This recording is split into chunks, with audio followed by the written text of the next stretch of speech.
क्या एनर्जी है।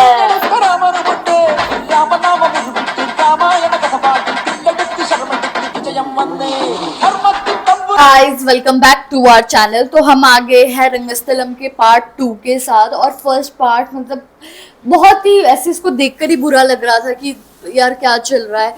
और मतलब थोड़ा सा अच्छा था जब उसका रामचरण का जब जो स्टार्टिंग थी ना उसमें दिखाया था कैसे वो बहरा होता है, कैसे सब तेज बोल रहे उसको होते हैं, इंजीनियर बोला जाता उसको है। इंजीनियर बोला जाता है। तो वो सब हमें क्यूट लग रहा था, कॉमेडी लग रहा था कि ठीक है भाई स्वीट सा। अब जैसे ही दिखाया ना कि उसने पैसे ले लिए मार के और फिर उसे मार दिया, फिर वही गुंडा आके तेरा, तो ये तो बहुत ही बेकार था। मतलब बाकी देखते हैं किस पार्ट में क्या होने वाला है। सो फिर आप भी देखिए, हम भी देखते हैं। Let's start. ഇത്തവണയും പ്രസിഡന്റ് സ്ഥാനത്തിന് ആ ഒരു നോമിനേഷൻ മാത്രം. നമ്മുടെ പ്രസിഡന്റ് അയാളുടെ നോമിനേഷൻ ഞങ്ങളുടെ നാട്ടില് ഒരു ഉത്സവം തന്നെയായിരുന്നു. രംഗസ്ഥലമേ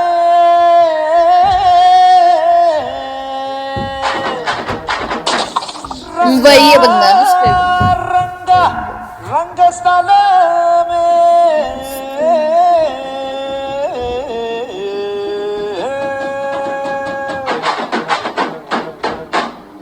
വെറുതെ കാണാൻ വേണ്ടിയല്ല, കേൾക്കാൻ വേണ്ടി കൊട്ടടാ.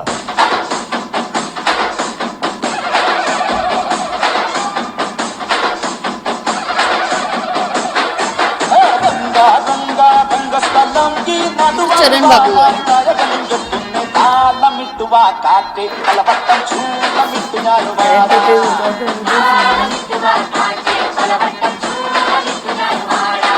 बाबू देखना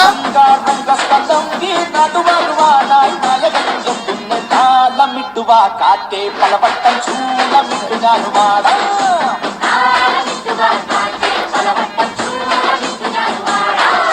മണിമുകിലോ ഇന്നെന്തോ മന്ത്രിക്കുകയായി ആഘോഷനേരമായൊന്നേ. കാതുകളിൽ കളിച്ചിരി തന്മേളമുണർന്നേ ഭൂതം കൊടിയേറുന്നേ. ഡുങ്കുറു ഡുങ്കുറു ഡുങ്കുറു ഡുങ്ക ഡുങ്കുറു ഡുങ്കുറു ഡുങ്കുറു ഹൈ ഡുങ്കുറു ഡുങ്കുറു ഡുങ്കുറു ഡുങ്ക ഡുങ്കുറു ഡുങ്കുറു ഡുങ്കുറു ഹയ്യാ.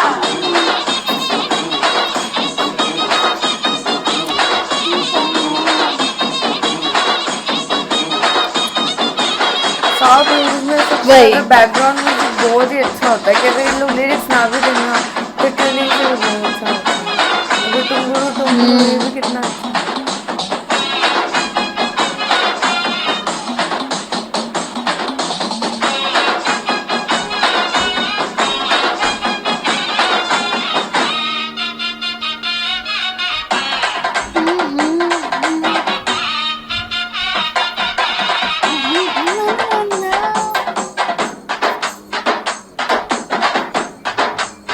क्या बात है। ശിവനാമം പാടി വരുന്നേ വീഴാതെ ഹനുമാനോ വഴികാട്ടുന്നേ. തക്ക സമയമെത്തിടുന്ന മക്കടനന്റെ ഇഷ്ടവരം വന്നിരിക്കുക. വേണുകാല ലോലനായി നിന്നെ കണ്ണൻ ശൂലായുധ പാണിയായി തന്നെ കാളി. തിന്മയുടെ തലയടിഞ്ഞ് നന്മയുടെ തിരിതെളിഞ്ഞ നമ്മുടെ ഈ ദേശത്തിൽ എന്നും വന്ന് പൂതം രംഗസ്ഥലം ഈ നടുവനായി നായകനും എത്തുന്ന താളമിട്ടുവ കാറ്റേ പലവട്ടം ചൂളമിട്ടു ഞാനുമാടാ.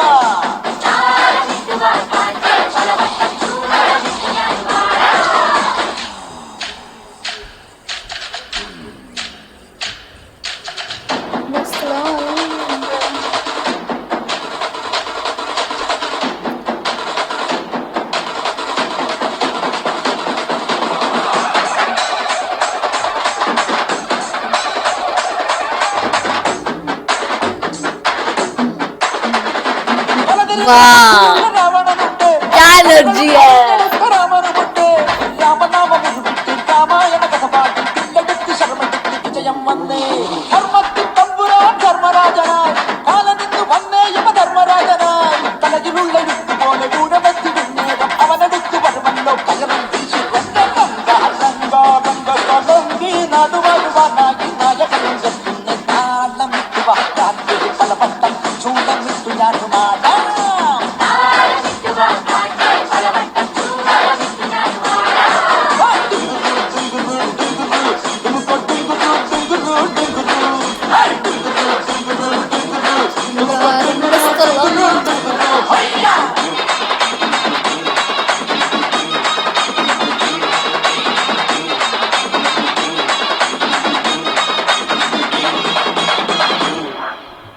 എന്താടാ ചിട്ടി ബാബു, നിന്റെ ചേട്ടൻ വരുന്നുണ്ടോടാ?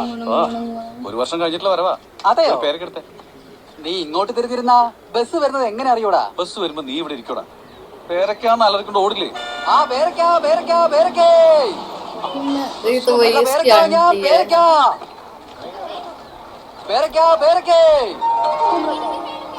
ചിട്ടി സുഖാണോടാ?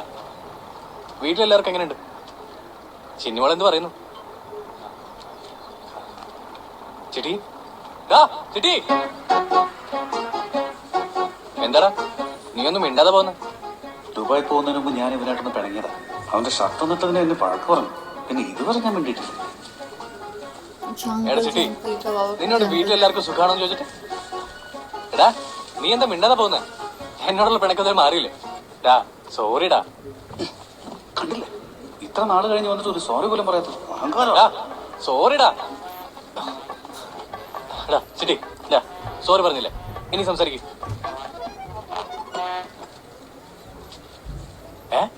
മനസ്സിലായില്ല? നീ പറഞ്ഞൊന്നും ഞാൻ കേട്ടില്ല. എന്തൊരു മുടിഞ്ഞ ആരോ ഇത്. ചിട്ടി ചിട്ടി സോറിടാ. ഇപ്പോഴെങ്കിലും പറഞ്ഞല്ലോ. എന്താ ചേട്ടാ സുഖല്ലേ? ആണടാ. ദുബായിൽ നിന്ന് എനിക്ക് എന്താ കൊണ്ടുവന്നേ? നിക്ക് സൊസൈറ്റിയിൽ നിന്നും കൈപ്പറ്റിയ വായ്പാ തുക കാലാവധി കഴിഞ്ഞിട്ടും തിരിച്ചടയ്ക്കാത്തതിനാൽ മംഗലത്ത് എന്ന പേരുള്ള ചന്ദ്രമതിയുടെ വീട് ജപ്തി നിങ്ങളുടെ മോൻ വന്നു കഴിഞ്ഞാൽ ഉടനെ വായ്പാ തുക തിരിച്ചടയ്ക്കാന്ന് നിങ്ങൾ എന്നോട് പറഞ്ഞത്. എന്നിട്ട് മോൻ എന്തേ കാണിക്കുന്നത്? കൈയെടുക്ക്. കുമാരൻ നീയോ ദുബായിന്ന് പോന്നടാ? വരുന്ന വഴിയാ. പ്രശ്നം എന്താ? വേറൊന്നുമല്ലടാ, ഇവരുടെ മോൻ അവളുടെ കെട്ടിയോൻ പോയിട്ട് 3 വർഷം കഴിഞ്ഞെന്ന്. ദേ 1 വയസ്സുള്ള കൊച്ചൊക്കത്തുണ്ട്. എന്നിട്ട് ഇവള് പറയുവാ എന്റെ മരുമോളൊരു പാവാണെന്ന്. ആ പറഞ്ഞതിന്റെ അർത്ഥം എനിക്ക് മനസ്സിലാവില്ല. എന്തോ ഈ പറയുന്നത്? ഇവരുടെ മകൻ കഴിഞ്ഞ ഉത്സവത്തിന് വന്നിരുന്നു, ഞാൻ കണ്ടതാ. ഇത് കേട്ടോടെ രാഘവ പറഞ്ഞത് ഇവളുടെ കെട്ടിയോൻ ഉത്സവത്തിനൊന്ന് സദ്യ കൊണ്ടിട്ട് അപ്പൊ തന്നെ പോയത്. കാശ് പിന്നെ എന്തിനാ അപ്പം കൊണ്ടുവന്ന് തരോടി? വീട് അടച്ചു കൂട്ടിയിട്ട് ഇവരെ പിടിച്ച് പുറത്താക്കടാ. എത്ര തരാളെ? നമ്മുടെ സൊസൈറ്റി കുറച്ച് സഹതാപമൊക്കെ ഉണ്ടടാ. കുറച്ച് പലിശ അടച്ചാ കുറച്ചുകൂടെ സമയം തരാം. 1000 കൊടുക്ക്. ചിട്ടി കൊടുക്ക, അങ്ങോട്ട് കൊടുക്കടാ. വീട്ടിൽ പട്ടിണി കിടന്നാൽ ആരും കടം മേടിക്കലടാ മക്കളെ. രാഘവ അടുത്ത വീട് ഏതാടാ? അകത്തേക്ക് ചെല്ലമ്മ. യാത്രയൊക്കെ സുഖമായിരുന്നോടാ? സുഖായിരുന്നു. कितने गंदे लोग हैं, मतलब ऐसे। അമ്മായി ഒരു കുമ്പളങ്ങ കൂടി ഒഴിഞ്ഞേക്ക്. ഏട്ടൻ എന്റെ ദൃഷ്ടി കൂടി പോട്ടെ. നിന്റെ ദൃഷ്ടി പോവാനേ ഒരെണ്ണം പോരാ, ഒരു ലോഡ് വേണ്ടി വരും. കണ്ണ ഡോക്ടറിന്റെ അടുത്ത് പോയിരുന്നു അച്ഛാ. ആ പോയിരുന്നടാ. രാത്രി തയ്ക്കാൻ പാടില്ലെന്ന് അങ്ങനെ പറഞ്ഞാ പറ്റൂ. ഏട്ടാ ചിന്നി എപ്പോഴാ ഏട്ടാ വന്നേ? ഇപ്പൊ വന്നോളൂ മോളെ. നീ നന്നായി പഠിക്കുന്നില്ലേ? ആ എനിക്കൊന്നും തോന്നുന്നു. നിനക്ക് ആ ഏട്ടാ ആ ജ്യോതി എപ്പോഴേ സൈക്കിൾ വാങ്ങിച്ചെന്ന് അറിയോ? എനിക്ക് എപ്പോഴാ വാങ്ങി തരുന്നേ? മതിയടി, വന്നു കയറിയപ്പോഴും അവര് ശല്യം ചെയ്യാൻ തുടങ്ങിയോ? എന്തിനാ ഇത്ര ഒച്ച വെക്കുന്നത്? ഇവനോട് ഒച്ചത്തിൽ ओ, സംസാരിച്ച് इसका वो है। ആ ഒന്നുമില്ല, ഇവിടുത്തെ കാര്യങ്ങളെല്ലാം നീ ഉള്ളത് കൊണ്ടാ നടക്കുന്നതെന്ന് പറയായിരുന്നു. അത് പറ. ഈ വീട് പണി എഞ്ചിൻ പണിയൊക്കെ ചെയ്ത് മടുത്തു ഞാൻ. ചേട്ടാ എനിക്ക് എന്താ കൊണ്ടുവന്നേ? ചിട്ടി ഞാൻ മറന്നുപോയടാ, അടുത്ത വരവിനെ കൊണ്ടുവരാം. പിന്നെ ഇത് കഴിച്ചോ? ദാ, നീ ആ വേലായുധന്റെ വീട്ടിൽ പോയിട്ട് ഏട്ടിന് കൊടുക്കാൻ കുറച്ച് ആട്ടിപ്പാല് വാങ്ങിച്ചിട്ട് വാ. പോയി മേടി. കൊടുക്ക്. ആട്ടിൻപാല്, കോഴിമുട്ട, മെലിഞ്ഞിരിക്കുമല്ലേ പറഞ്ഞ പോലെ. പോയിട്ട് വാടാ. ഞാനെല്ലാം വാങ്ങിക്കണം, എനിക്കൊന്നും വാങ്ങിക്കും. ഏട്ടാ ആ ഇത് നോക്ക്. ഇത് ആർക്ക് കൊണ്ടുവന്നാടി? എനിക്ക് ഏട്ടാ മറന്നുപോയത് എന്നോട് കള്ളം പറഞ്ഞല്ലേ? ഇത് നോക്കും രംഗസ്ഥലം മുഴുവൻ ഞാൻ. പെട്ടെന്ന് രാത്രിയായോ? ചേട്ടായി ഈ രാത്രി ടൗണിൽ പോകേണ്ട കാര്യമുണ്ടോ? പത്മയെ കണ്ടിട്ട് ഒരുപാട് നാളായില്ലടാ. അവൾക്കും കാണാൻ ആഗ്രഹം ഉണ്ടാവില്ലേ? കാണുമ്പോ നിങ്ങൾ എന്ത് ചെയ്യും? ഓടി ചെന്ന് കെട്ടിപ്പിടിക്കും. ഡാടാ അവളെന്റെ ഏടത്തെയാ. കണ്ണടച്ചിരുന്നോണം മര്യാദക്ക്. അതിനാണല്ലോ ഈ കണ്ണാടി കൊണ്ടു തന്നത്. നിങ്ങൾ എന്ത് ചെയ്താലും ഒന്ന് കാണാതിരിക്കാൻ വേണ്ടി. എന്താണ് പറഞ്ഞ? എന്താ പറഞ്ഞത്? നടക്കട്ടെ. നിക്കണോ? ചിട്ടി നിർത്ത്. वो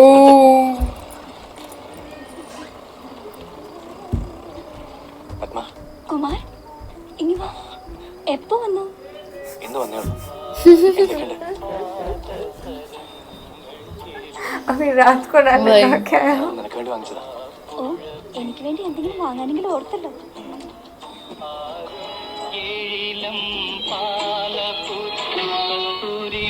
നിങ്ങൾ ഇതുവരെ കേട്ടത് ചലച്ചിത്ര ഗാനങ്ങൾ. ഇനി അയ്യോ ഞങ്ങളുടെ വാർഡൻ വരുന്ന സമയമായി. ശരി എന്നാ ഞാൻ പോകുന്നു. അടുത്ത ശനിയാഴ്ച ഇതുപോലെ വരില്ലേ? ഉറപ്പായിട്ടും വരും പത്മ. വരട്ടെ. എന്തിനാ കരയുന്നേ? അതൊക്കെ പ്രേമിച്ചാലേ മനസ്സിലാവുള്ളൂ. അതെല്ലേ?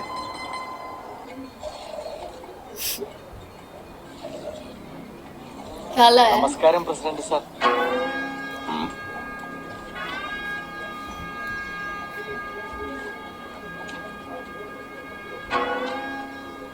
വീഡിയോയ്ക്ക് ചായ കൊണ്ടുപോടാ. ശരി. വീഡിയോ സാറേ, എന്താ വിശേഷം? സാറ് പറഞ്ഞ 40 പേർക്കുള്ള പട്ടയം റെഡിയാക്കിയിട്ടുണ്ട്. ആ വാർഡ് മെമ്പർ രാമസ്വാമിക്ക് സബ്സിഡിയോടെ കാളവണ്ടിയും അനുവദിച്ചിട്ടുണ്ട്. നമ്മുടെ പാടത്തേക്കുള്ള റോഡിന്റെ കാര്യം എന്തായി? ആ റോഡ് വീതി കൂട്ടി ടാർ റോഡായിട്ട് ഞാൻ സാങ്ഷൻ ചെയ്തിട്ടുണ്ട്. സാറ് ചായ. ആ കോൺട്രാക്ടർ നാഗരാജിന് ഫോൺ ചെയ്യും. ഇവിടുത്തെ കന്നാലി കർഷകർക്ക് വേണ്ടിയുള്ള ലോണും സാങ്ഷൻ ആക്കിയിട്ടുണ്ട്. അവരുടെ ഒപ്പ് വാങ്ങിക്കൊണ്ടിരിക്കുക. ഈ DD-കൾ സാറിന്റെ കൈ കൊണ്ട് തന്നെ അവർക്ക് കൊടുത്താൽ ചായ തണുത്തു പോകും, കുടിക്കേ.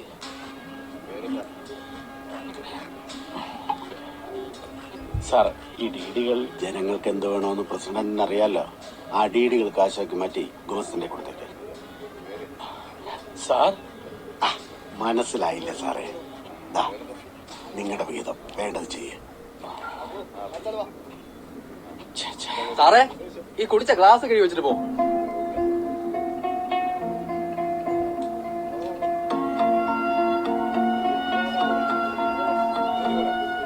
സാറ് സർക്കാരിന്റെ അളിയനായിരിക്കും, പക്ഷേ രംഗസ്ഥലത്ത് അത് വേണ്ട.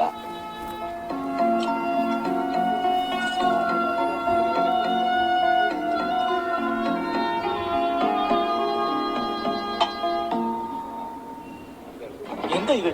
ഞാനെന്താ തെണ്ടിയോ? അധികാരമുള്ളവനാ. ഇതെന്താ രാജഭരണമോ? എന്താ ഇവിടെ നടക്കുന്നതെന്ന് എനിക്കറിയില്ല. നിങ്ങൾക്കുള്ള ലോണും പട്ടയവും സബ്സിഡിയും ഒക്കെ എങ്ങോട്ടാ പോകുന്നതെന്ന് അറിയോ? ആരോട് ചോദിക്കും? 30 കൊല്ലോട്ട് അയാളാ പ്രസിഡന്റ്. അധികാരം മാറാതെ ഇവിടെ ഒന്നും നടക്കില്ല. ആലോചിക്കും. ഇനിയെങ്കിലും ഒന്ന് കണ്ണു തുറക്കടാ. നിങ്ങളിൽ ഒരാളെങ്കിലും ഇലക്ഷന് മത്സരിക്കുക. എന്ത് ചെയ്യും അയാള്? കൊല്ലുമായിരിക്കല്ലേ? പേടിയാ? നാണോ ഇല്ലല്ലോ. ശിവന്മാരൊന്നും ഒരിക്കലും നന്നാവാൻ പോകുന്നില്ല.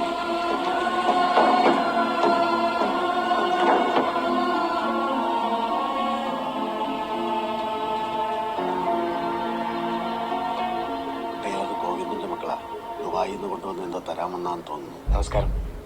എടാ, നിങ്ങളിങ്ങനെ നോക്കിക്കൊണ്ട് നിൽക്കാതെ അതിനെ തല്ലിക്കൊല്ലാൻ നോക്ക്. എന്റെ കോഴിക്കുഞ്ഞിനെ എന്തുവാണോ നോക്കുന്നത്? പാമ്പ്. പാമ്പ് വന്നിട്ട് നോക്കി നിൽക്കുന്ന കൊല്ലണ്ടേടാ. അണ്ണം കൊല്ലു. വ്യാഴാഴ്ച ഞാൻ ഒന്നിനെ കൊല്ലാറില്ല. നീ കൊല്ലു. ഞാൻ ഈ അമ്പലത്തിൽ 100 ബാലി നടത്തിയതേ ഉള്ളൂ. നീ കൊല്ലടാ. നീ കൊല്ലു. നിനക്കറിയാലോ, എന്റെ ഭാര്യ ഗർഭിണിയാ. ഞാൻ പാപം ഒന്നും ചെയ്യാൻ പാടില്ല. അളിയെ കൊല്ലടാ. ആരും വേണ്ടടാ.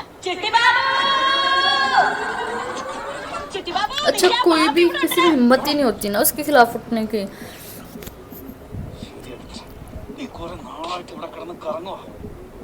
इवन उसके घर पे चप्पल पहनकर भी नहीं आ सकता. वो प्रेसिडेंट है, बताओ. ऐसा प्रेसिडेंट.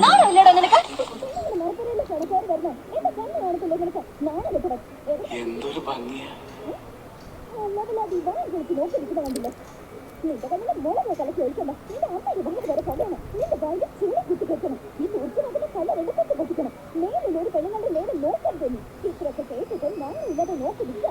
അത്രയ്ക്ക് തൊലിക്കെട്ടിയാണോ നിനക്ക്? അമ്മയും പെങ്ങളെ ഒന്നും കണ്ടിട്ടില്ലേ നീ? ഓർക്കം വരില്ലേ നിനക്ക്? കണ്ടു മതിയല്ലേ തെണ്ടി?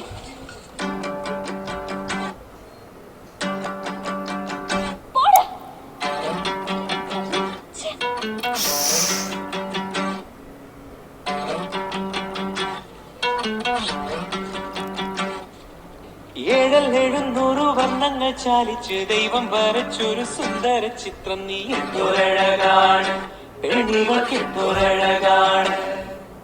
ഏഴുതീരിയിട്ട പൊന്നിൻ വിളക്ക് പോലോമര പുഞ്ചിരി തൂകും നിലാവ്. നീ എന്തൊരഴകാണ്, പെണ്ണുകൾക്കെന്തൊരഴകാണ്. മുല്ലപ്പൂവാണോ നീ ലില്ലിപ്പൂവാണോ നീ എന്തൊരഴകാണ്.